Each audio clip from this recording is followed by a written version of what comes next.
내가 만약 나의 인생을 다시 한번 살아볼 수 있다면 난 처음 살았던 내 삶을 그대로 받아들일 수 있을까? 아님 후회되고 바꾸고 싶은 건 무엇일까? 살면서 선택의 양갈래길에서 선택하지 않았던 다른 길을 선택했다면 지금쯤 난 어디에 서 있을까? 아니, 나의 삶은 또 어떻게 펼쳐졌을까? 안녕하세요. 맹그리 인생입니다. 지방에 살고 있는 친구의 연락으로 갑자기 난 기차 여행에 오르게 되었다. 지나가는 찻장밖을 내다보니 리스본행 야간 열차가 생각난다. 현재의 생활에서 무료함을 느낀 그레고리우스 교수가 리스본행 기차를 타면서 일탈해버린 이야기. 그 당시 그 책을 읽을 때는 어딘가로 아무도 나를 모르는 곳으로 훌쩍 떠나버리고 싶었던 시절이 나에게도 있었다. 그러나 그 시절이 지나고 이제는 매일도 일탈이 가능한 시기에 리스본행 야간 열차는 아니지만 나에게도 기차 여행이 일어났다. 그리곤 창밖으로 스쳐 지나가는 자연 속에 나를 던져버린다. 그동안 살아온 나의 삶에 대한 무한한 또 다른 갈증에 대한 의미일까? 갑자기 윈스턴 처칠의 말이 떠오른다.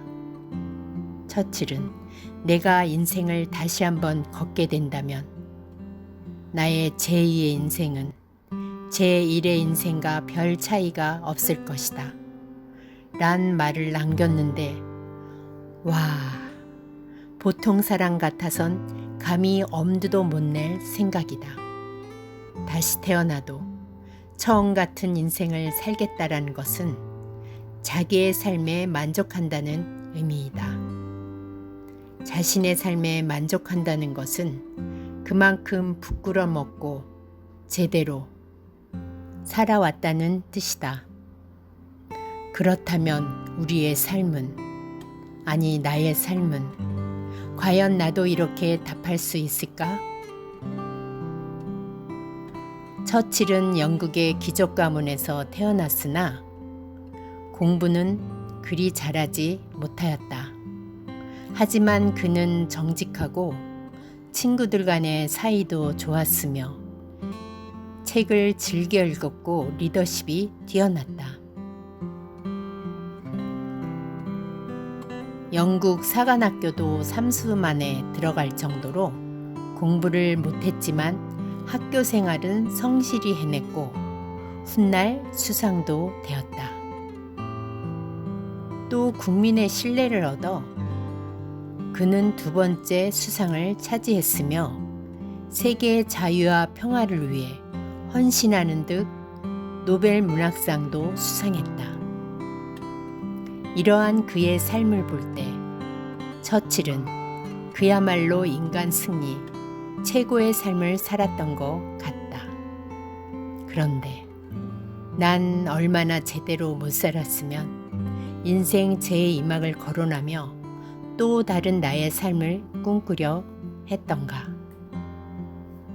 갑자기 나의 삶 앞에 부끄러워 고개가 떨궈진다. 아, 괜히 기차 여행을 수락했나 보다. 좀 더 나를 성찰할 수 있는 시간을 가졌어야 하는데 괜스레 후회가 밀려온다.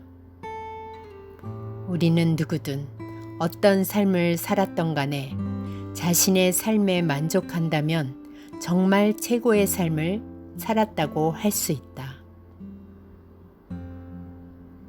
철없었던 10대, 가슴 설레고 벅찬 때론 하늘이 무너져 내리는 연애도 해봤던 20대, 보석 같은 두 딸을 만난 30대, 일에 파묻혀 지냈던 40, 50대, 그리고 지금 60대. 이제는 인생이란, 삶이란 것이 내 두 눈에 들어온다.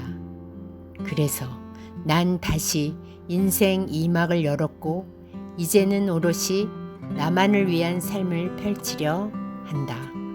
그래, 훗날 누군가가 나에게 묻는다면 나도 멋지게 제대로 살았노라 그리 답하고 싶다. 그래서 가보지 않은 내일을 위해 난 내일이라는 새하얀 도화지 위에 내 발자국을 또 찍어 나갈 것이다. 맹그리님들의 인생은 어떤가요?